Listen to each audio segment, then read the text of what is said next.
I am introducing here what will be a protracted program of study of the classics of Marxism. If participated in properly, it will entail a significant expenditure of time and effort.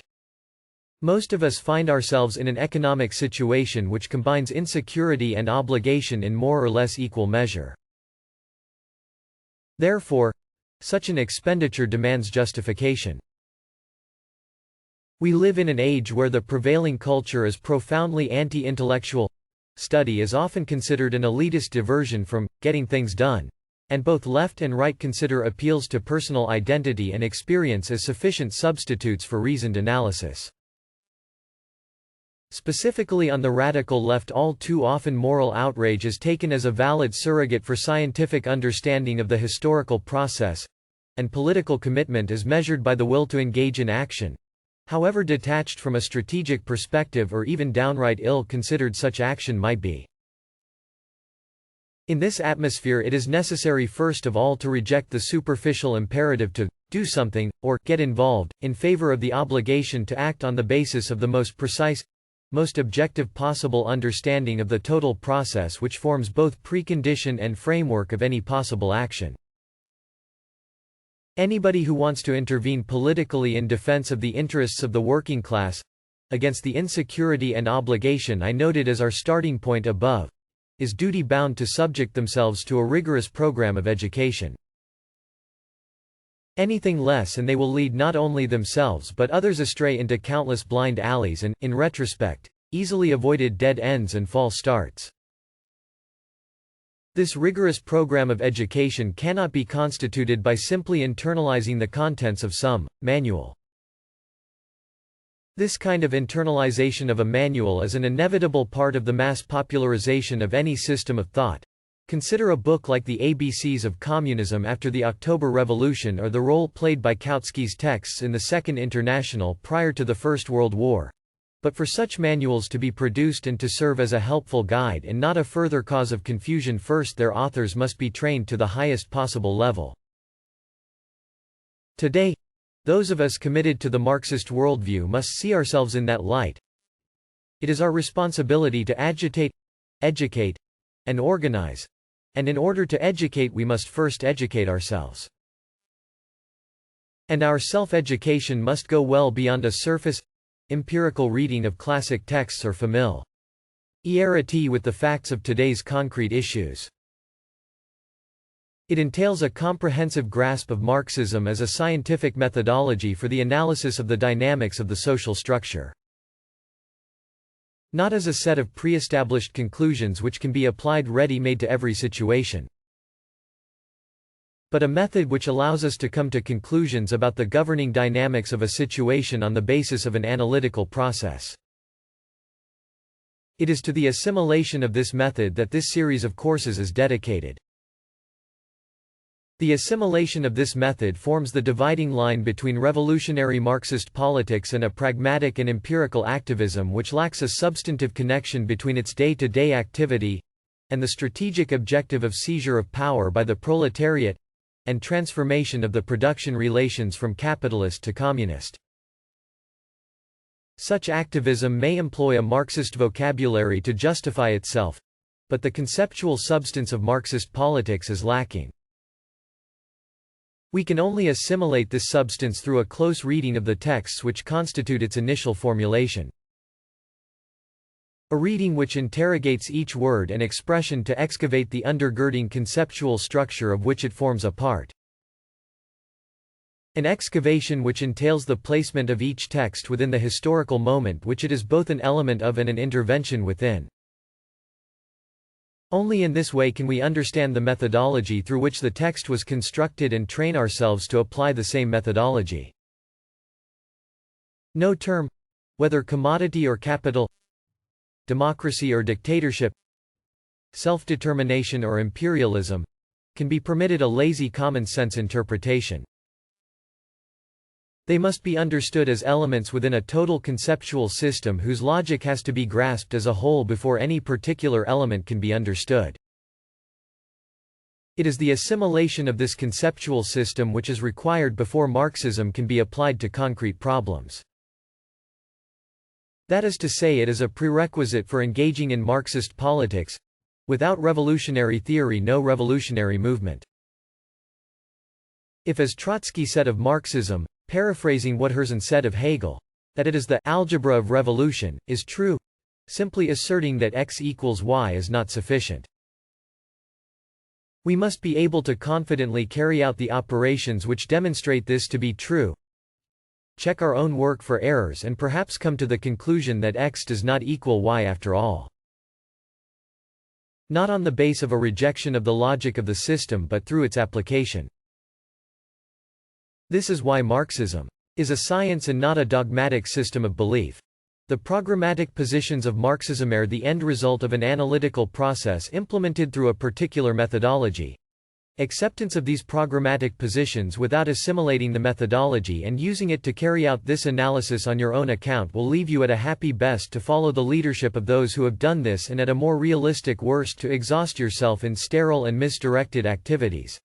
Before we can effectively intervene in concrete struggles, we must have a political program which illustrates our strategic objectives and tactics which guide our work around this program in specific areas of intervention. And as Lenin said, before we can speak of political program and tactics, we must first clarify the main and basic features of our theoretical views. All too often today, well-meaning people skip to the second door. Even the third step. A house is built without foundations and collapses or simply proves unlivable.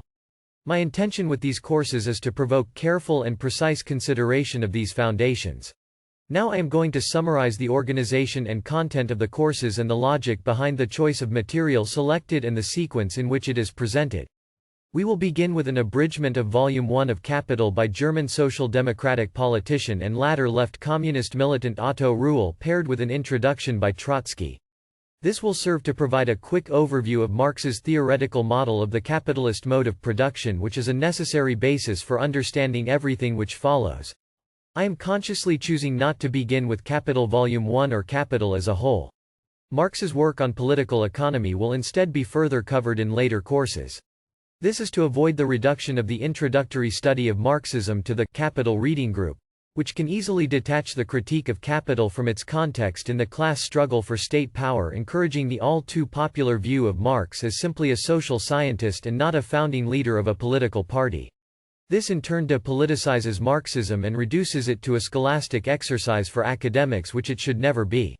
Next we will tackle Engels' text Anti-Dühring, which in the course of criticizing the now obscure reform socialist Dühring elucidates the dialectical and historical materialist worldview he shared with Marx as a whole. This book, in combination with Ruhl's abridgment of Capital, provides an excellent conceptual basis for engaging with the work which follows. Greater than. At this point we will proceed to review 4 texts in which Marx and Engels apply their methodology to an analysis of the class struggle in the Europe of their time. On the base of study of these works we can further understand both the inner logic of this methodology and how to apply it to concrete sequences of political conflict. We can also come to understand how the communist political program was not simply dreamed up, but was deduced from the real course of the working class and popular struggle within the developing capitalism of 19th-century Western Europe. We will end this section with 2 texts, one by Marx and one by Luxemburg, which confront the question of the struggle against petty bourgeois ideology within the Workers' Party. In the case of Luxemburg, specifically against the first of the many attempts to revise Marxism into an ideology of petty bourgeois democracy, aka revisionism. This is profoundly topical for our time, in which petty bourgeois ideology is the unchallenged norm and proletarian politics no longer has a mass base. In the second section we will begin by examining Lenin's theory of imperialism as a starting point for considering how capitalism has developed and changed since the time of Marx and Engels. We will follow that up with 4 texts by Lenin and Trotsky which deal with the program, tactics and organization of proletarian politics. Specifically the program, tactics and organization of proletarian politics in the struggle to lead the agrarian revolution.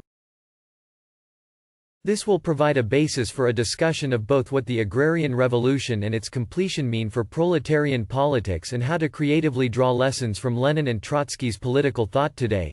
differentiating the universal from the particular and applying the former within a concrete analysis of the concrete situation.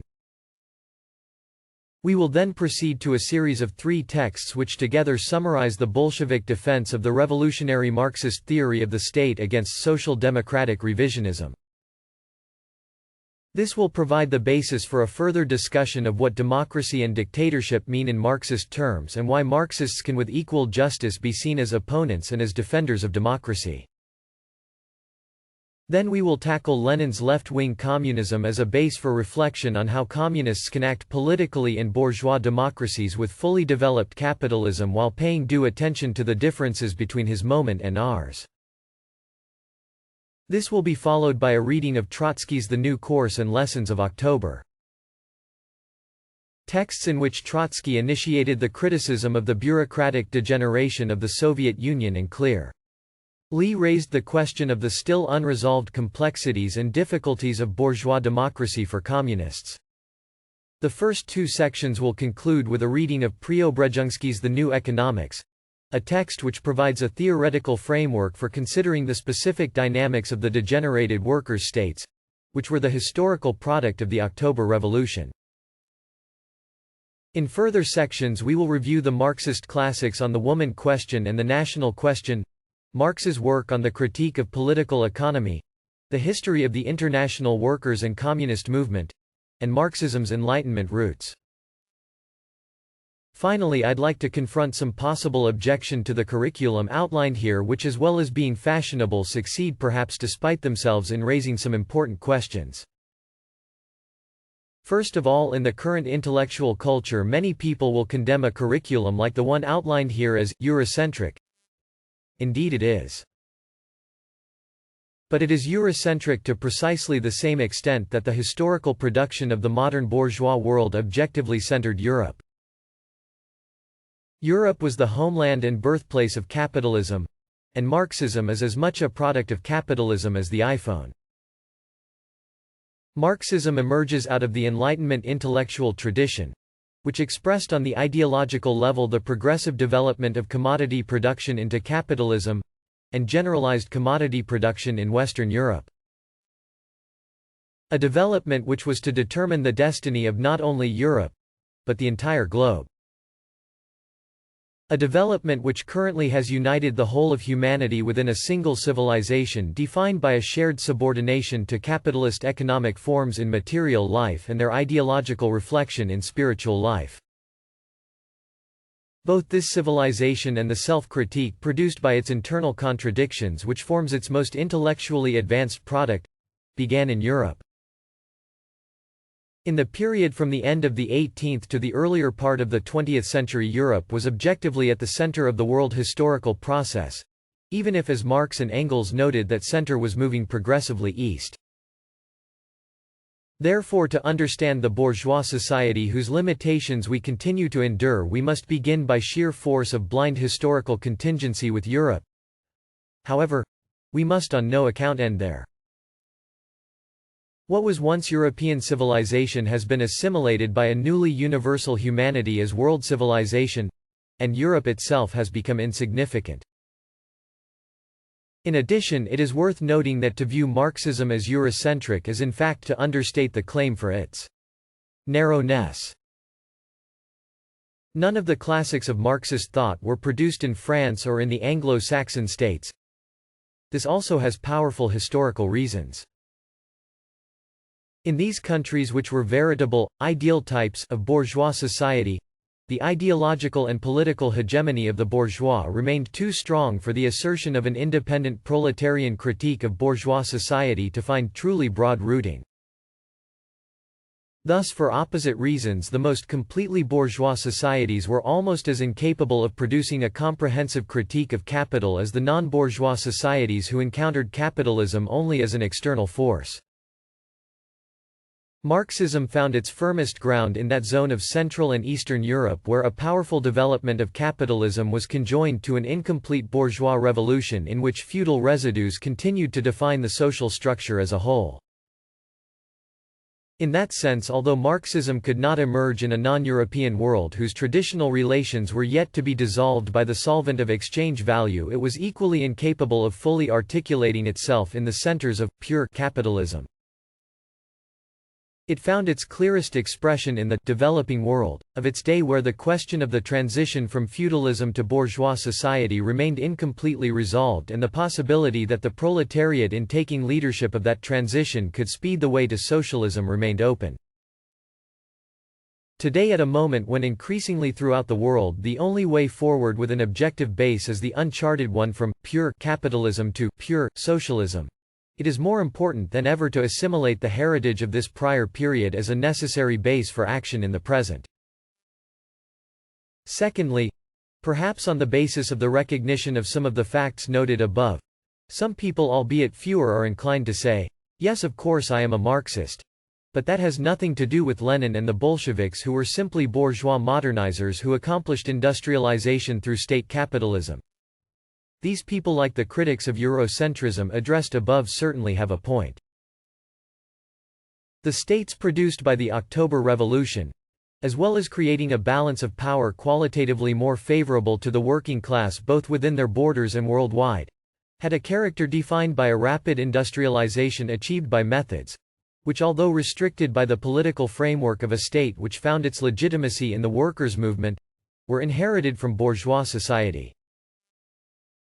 They were high points of working-class power within that society, not an accompli.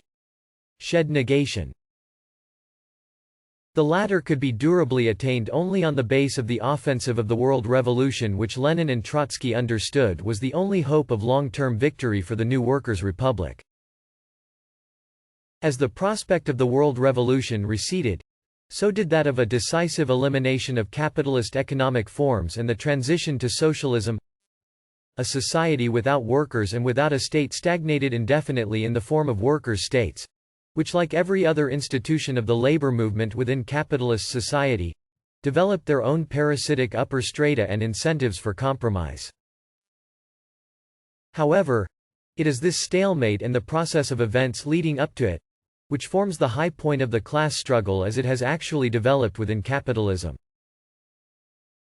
Insisting that this impure concrete actuality is a distraction from a real movement, which never existed outside of tiny grouplets or isolated, critical critics, is to evade history in favor of fantasy.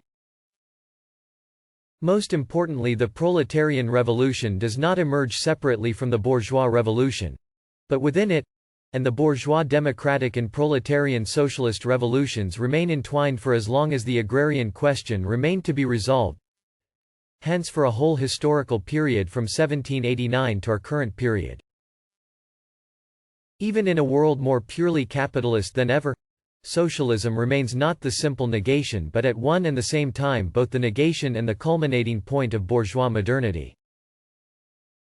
And every possible socialist project can only emerge, as Marx reminded us, from the womb of capitalism and is hence condemned, as Lenin pointed out, to appear initially in the contradictory form of a bourgeois state without the bourgeois.